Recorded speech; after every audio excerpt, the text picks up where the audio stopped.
2010, 2011, 2012, 2013, and 2014 Outback is what we're going to change oil on today.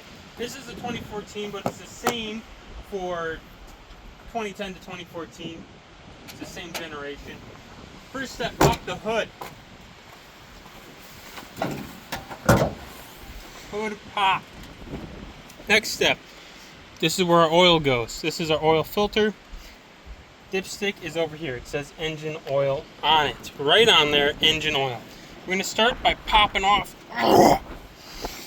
We're going to start by popping this off. This is just going to let us drain our oil faster. Now that that's off, we can go under the car and find the drain plug. Alright guys, so can you see the drain plug from there? This is the drain plug right here. Alright, don't confuse it with your transmission or anything. This is the drain plug. The oil pan's nice and deep and it's right underneath the engine, right behind the exhaust manifold. This is a 17 millimeter. It is on most Subarus. So we're going to go ahead and try to loosen this up. Have your oil pan at the ready, underneath. Are we rolling? Yeah, we're rolling. Okay. Now that this is broken loose, you can just unthread it by hand and drain it right into your oil pan.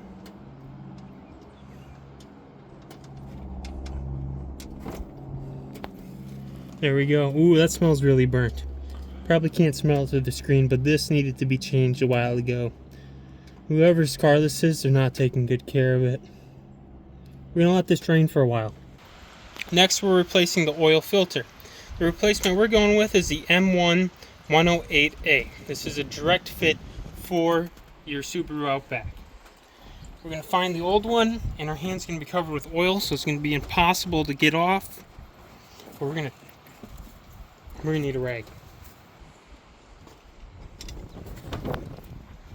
And there it goes. Now, if you're buying the part directly from Napa, you're going to want this one. We didn't buy the part directly from Napa. We bought the mobile. This was all they had in stock.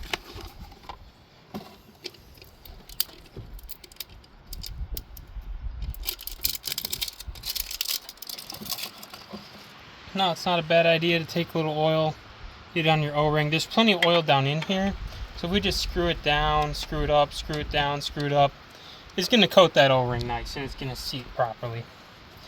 So there we go. There's our new oil filter installed. Now right about now, our oil pan's about done dripping out. So we're going to go ahead and reinstall that drain plug and then we'll fill it up from there. Alright, so a really important step a lot of people forget about is these threads need to be clear of sand or dirt particles. Also, don't lose your washer. A lot of times the washer sticks right on here. You don't want to lose that because that really helps us form a nice seat up against the oil pan. Something else very important I want to talk to you guys about. If you are watching this video before we are at 1,000 subscribers, we're not getting paid. A lot of you have to watch an ad on this video. Lots of other people watch ads in our videos. If we're not at 1,000 subscribers, YouTube isn't paying us for those ads. If this video helped you out, you should help us out by subscribing so we get paid for the ads you guys have to watch anyways. This is clean. We're going to go ahead and reinstall it.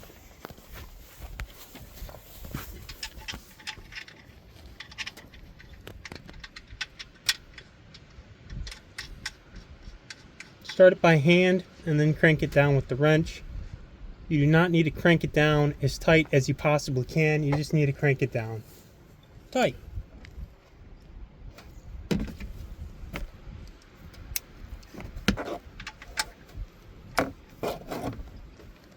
Boom. Complete. That is black. So now we're going to fill up our car with oil. The cap said 0W20. 5W30 will also work. 10W30 and 10W40 probably will also work. It also depends on what season it is. If it's hotter outside, you can go with a heavier weight. If it's colder outside, you can go with a lighter weight. We're going to use this. It'll be fine.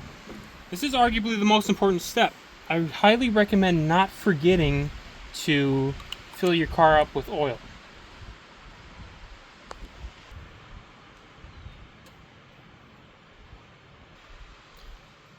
On this engine model, so 2010 to 2014, the 4-cylinder engines, they take 5.1 quarts when you replace everything on them.